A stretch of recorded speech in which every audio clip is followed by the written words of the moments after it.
Salut les Anacalypsiens, bienvenue dans cette nouvelle vidéo d'Anacalypsie. Aujourd'hui on se retrouve pour l'épisode 19, donc sur le chapitre 19 de Demon Slayer, avec ce chapitre qui se nomme À la vie, à la mort. Alors j'aimerais juste faire une petite digression rapide sur les noms de chapitres. C'est que ce qu'il faut savoir, c'est que euh, quand je fais mes vidéos, je fais mes lectures sur deux formats différents. Sur les tomes que le maître d'Anacalypsie possède et sur les scans sur internet, dont je récupère des captures d'écran, enfin dont je fais des captures d'écran pour vous illustrer ce dont je parle. Le truc étant que pour mes noms de chapitres, quand j'ai les tomes, je prends les noms de chapitres des tomes. Par exemple, ce tome 3, le maître d'Anacalypsie l'a pas, donc ce sont des chapitres que j'ai trouvés soit sur les scans, soit sur Wikipédia.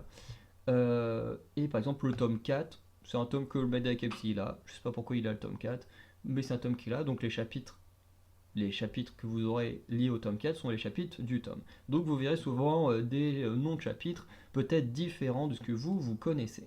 Parce que les chapitres viennent de trois lieux différents, soit Wikipédia, soit les scans, quand je trouve que les scans ont des meilleurs noms que Wikipédia, ou soit des tomes, quand je lis les tomes, forcément je prends ceux qu'il y a dedans. Puisque le maître d'Anacalypsie, en termes de tomes, il a du 9 au 15, je crois, parce qu'il avait commencé à acheter là où l'animé s'était arrêté à l'époque où il a commencé à les acheter, donc après le train de l'infini et tout ça. Donc il a les tomes du 9 au 15. Euh, et après, il n'a pas encore acheté la suite parce qu'en plus, on reste pas tant que ça jusqu'à la fin du manga. Et après, il a voulu racheter au début, jusqu'au début. Moi, c'est ce que j'avais fait avec Achille 21 aussi. C'est que j'avais vu l'animé qui s'arrêtait en plein milieu du tournoi du Kanto. Du coup, j'avais commencé à acheter mes mangas Achille 21 de là jusqu'à la fin, là où l'animé s'est arrêté jusqu'à la fin. Et après, j'avais commencé à racheter du début. Il me manque quand même quelques tomes.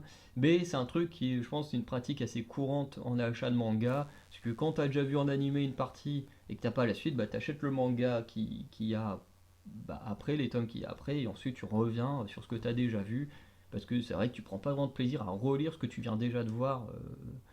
Voilà, moi c'est ce que j'avais fait, ce que le maître Akaevsi l'a fait, et c'est également une des raisons pour lesquelles il y a eu autant de temps d'attente pour avoir les vidéos, parce que moi je voulais absolument lire les tomes, sauf que le maître Akaevsi, en fait, quand il a racheté des tomes vers le début, il a acheté le 1, le 2, le 4, et allez savoir pourquoi il n'a pas acheté le 3. Ou alors il n'a pas retrouvé le tome 3 et il a peut-être pas essayé de chercher, c'est une possibilité aussi.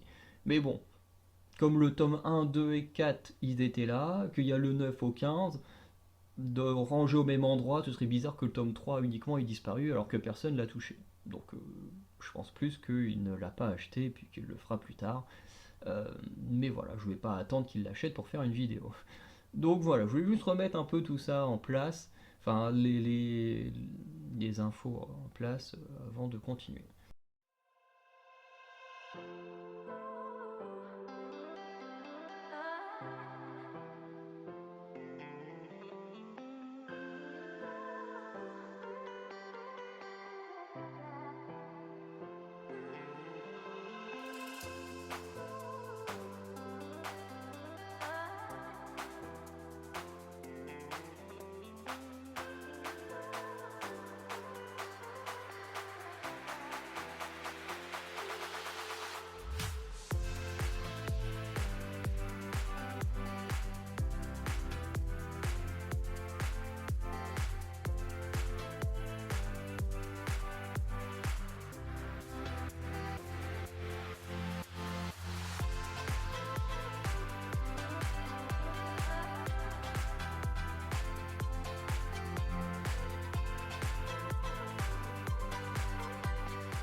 Donc dans ce chapitre, on ouvre avec Suzumaru qui est torturé à mort par la malédiction et Tamayo apprend à Tenjiro que les démons, comme on peut voir sur Afton, ne peuvent pas se blesser entre eux.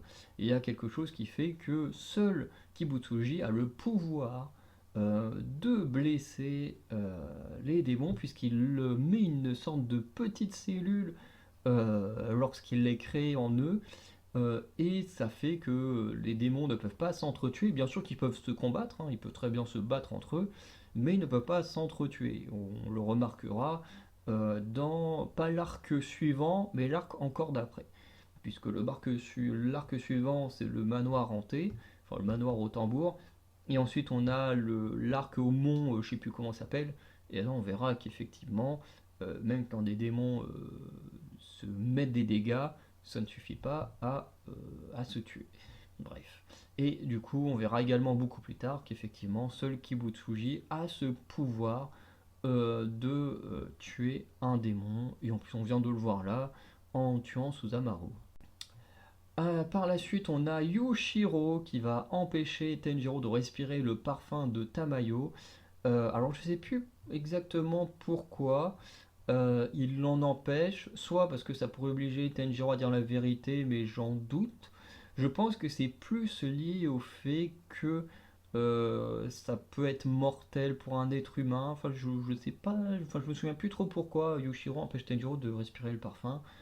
Enfin, il dit que ça pourrait le tuer, mais pourquoi est-ce que ça tuerait les humains, hein, pas les démons, alors que c'est un pouvoir qui pourrait marcher aussi sur les humains? Peut-être qu'il y a trop de particules du pouvoir, bref, je sais plus trop pourquoi.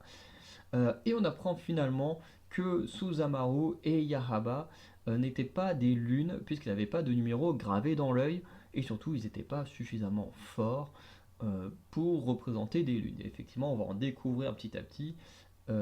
Et effectivement, Susanoo et Yahaba avaient clairement pas le niveau d'une lune.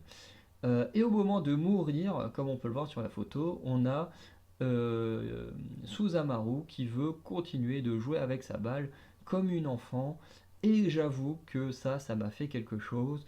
J'en parlerai en conclusion, mais j'avoue que ça m'a quand même un peu touché.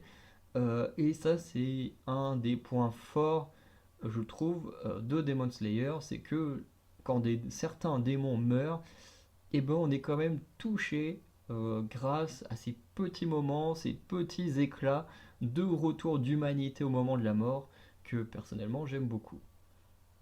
Du coup, on a Tamayo et Yoshiro qui décident de partir de la ville où ils sont. Je sais plus vraiment où ils sont, hein. Encore une fois, ça fait longtemps entre le tome 2 et tome 3 que je n'ai pas lu le manga, donc voilà.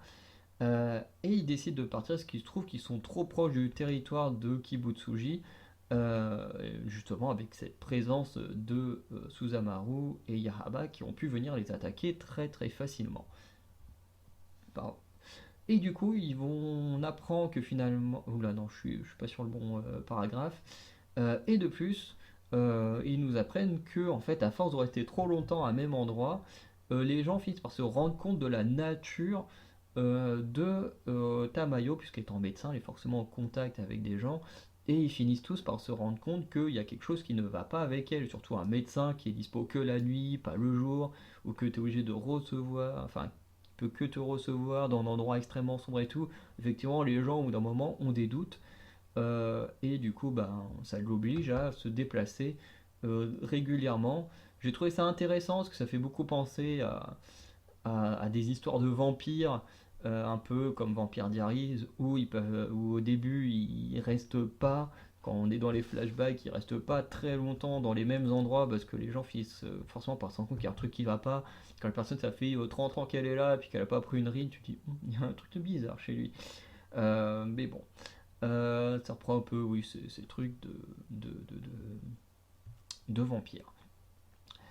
Ensuite, on a Tamayo qui propose d'emmener Nezuko pour prendre soin d'elle, mais malgré que Tenjiro va un peu hésiter et tout ça, il va refuser, ne voulant jamais être séparé de sa sœur, notamment pour la protéger puisque c'est un démon, et également parce que bah, c'est la seule famille qui lui reste. Donc il veut absolument rester tous les deux jusqu'à la fin, quoi, le plus longtemps possible, quoi, jamais être séparés.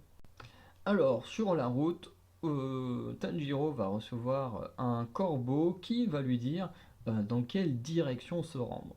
Et ce dernier lui dit d'aller au sud-est, et il va alors tomber sur un homme qui supplie une femme de l'épouser parce qu'il va bientôt mourir. Et c'est ce qu'on peut voir sur la photo, voilà, je vais bientôt mourir, alors sois ma femme, c'est tout ce que je souhaite. Bref, un petit homme euh, assez, assez peureux, voilà, qui pourtant va rejoindre l'aventure à mon grand regret.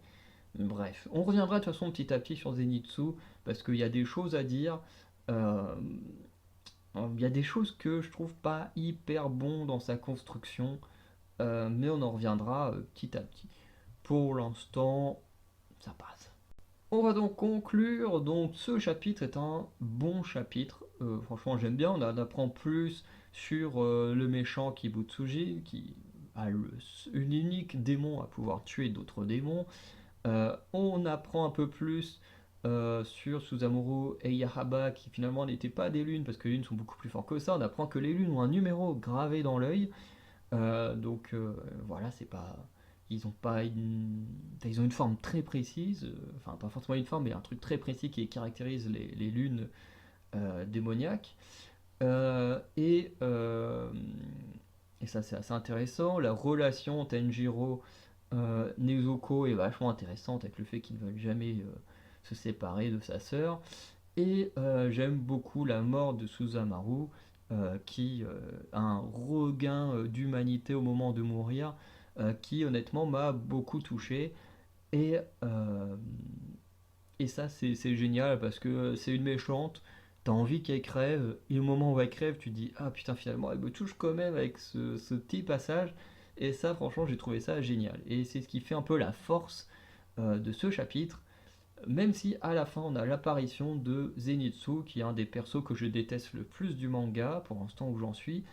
Et pour l'instant ça va, il vient juste d'apparaître, il fait son pleurnichard, ça fait un petit peu. Alors ne prenez pas mal quand je vais faire des comparaisons à One Piece par exemple, parce que c'est histoire de montrer un comparatif et expliquer des choses en mettant deux personnages côte à côte. Le but étant de dire bah, Usopp est mieux que Zenitsu ou Zenitsu est mieux que Usopp, le but étant de faire un parallèle avec deux personnages que je pense la majorité d'entre vous connaissent. Voilà, je pense que beaucoup de gens qui regardent Demon Slayer doivent très certainement connaître One Piece, qui a été beaucoup plus connu avant que Demon Slayer devienne très connu grâce à son animé. Bref, vous voyez ce que je veux dire. Mais en tout cas, ne le prenez jamais mal quand je ferai des comparatifs entre les deux mangas, surtout en ce qui concerne Zenitsu. Le but étant juste d'expliquer des choses avec un autre personnage que je pense vous connaissez tous. Voilà. Mais pour l'instant, Zenitsu apparaît un peu comme un peureux à la Usopp. Donc pour l'instant, il me dérange pas trop, même si, voilà, vous allez vite voir qu'il va très très vite me saouler. Donc, on arrête là. N'hésitez pas à me dire, vous, ce que vous pensez de ce chapitre 19. Est-ce que vous aimez Zenitsu? Est-ce que êtes également touché par les morts de certains démons, et notamment là, ici, la mort de Susanoo? Et sinon, n'hésitez pas à aller checker l'onglet communauté, à mettre un petit commentaire si vous voulez, vous abonner, bref. Et on se dit à très bientôt pour de nouvelles vidéos. Ciao les anakélypsiens.